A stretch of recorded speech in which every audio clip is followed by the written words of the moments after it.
Gikundi kimwe kia iria irũmbũyagia marĩa matũrigicĩirie kĩũĩkaine ta Mazingira Sustainability Village nĩ kĩambĩrĩirie tabarĩra ĩretwo Ndakaine Source Trek ya gũthiĩ magũrũ kilomita 150 kuma Murang'a gũtuĩkania kaunti ingĩ ithatũ arĩ njĩra ya gũthing'ĩrĩria mũingĩ kũhanda mĩtĩ na kũramata marĩa matũrigicĩirie.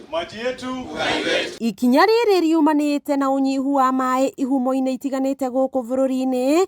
Mũrũgamĩrĩri mũnene wa kambuni cia maĩ bũrũri-inĩ Anthony Jaraba akiuga ikinya rĩngĩaga kuoywo rĩu rĩa gũthaitĩra marĩa matũrigicĩirie, bũrũri nĩ ũkagĩa na ũnyihu wa maĩ, ũndũ ũrĩa ũkahota gũkanacũngĩrĩria ngũĩ gatagatĩ ka Akenya. One of the reasons we are doing that is because water, if we don't manage it, is going to become scarce.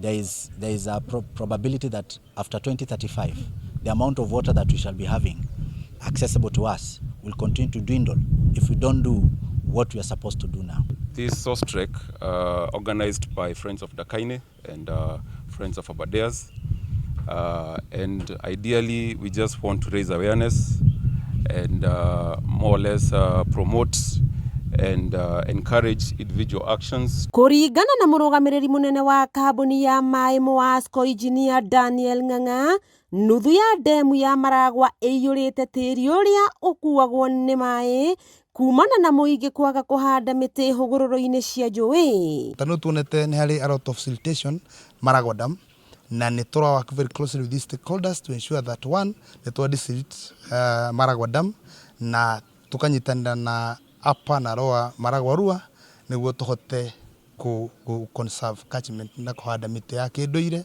na ensure atĩ andũ matinarĩma njũĩ-inĩ. Tũkorio na makĩhanda mĩtĩ he kĩndũ gĩtagwo species site matching, mahande mũtĩ ũrĩa wagĩrĩire harĩa hagĩrĩire, na no macerere wabici citũ cia KFS within the sub county levels nĩgetha matuĩke a kũgĩa na the technical advice. Ng'ang'a augĩte kambuni ĩno nĩ gũtigĩrĩra tĩri wothe ũrĩa ũrikĩte damu-inĩ ĩno nĩ warutwo, no akahiũha kũria mũingĩ wĩke na mĩtũkĩ gũthaitĩra damu ĩno. Dam in about 50% water that is supposed to have, because a capacity of 800,000 cubic meters.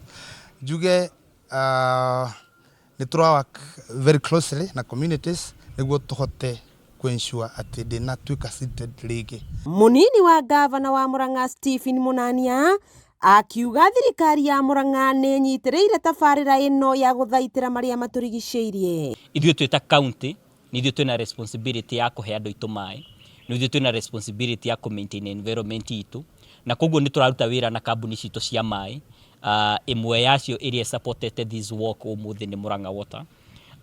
Mũthenya wa Friday nĩ tũgakorwo na kambuni icio ingĩ cia maĩ, especially Gatanga Water ĩrĩa ĩ harĩa Ndakaine, nĩgetha tũhote sustain kana gũthiĩ na mbere na gĩthomo gĩkĩ kĩa ũiga wa environment. Thabarĩ ĩno ya gũthiĩ magũrũ kilomita 150 ĩhutĩtie kaunti ya Murang'a, Kiambu na Nairobi, arĩyo thabarĩ ya maĩ ma demu ya Ndakaine ĩrĩa maĩ makinyĩte gĩcunjĩ kĩa 59 harĩ igana. Nĩ njĩra ĩmwe ya gũthaitĩra ihumo cia maĩ na gũtigĩrĩra maĩ ma demu ya Ndakaine nĩ mongerereka gũkũ demu ya Maragwa ĩrĩa ĩrĩga kũhingũrwo ica ikuhĩ ĩgĩtuĩka ĩiyũrĩte tĩri nĩ ũndũ wa andũ kwaga gũkorwo magĩthaitĩra ihumo cia maĩ. Wakĩigua kamũhwa ngunyĩra nĩguo ngururĩrie na ngũthererie, tondũ gaka nĩ Kanyakohoro kuma Metumi Ndigi Magũrũ, rĩtwa rĩakwa nĩ Sarah Wambui wa Mwangi.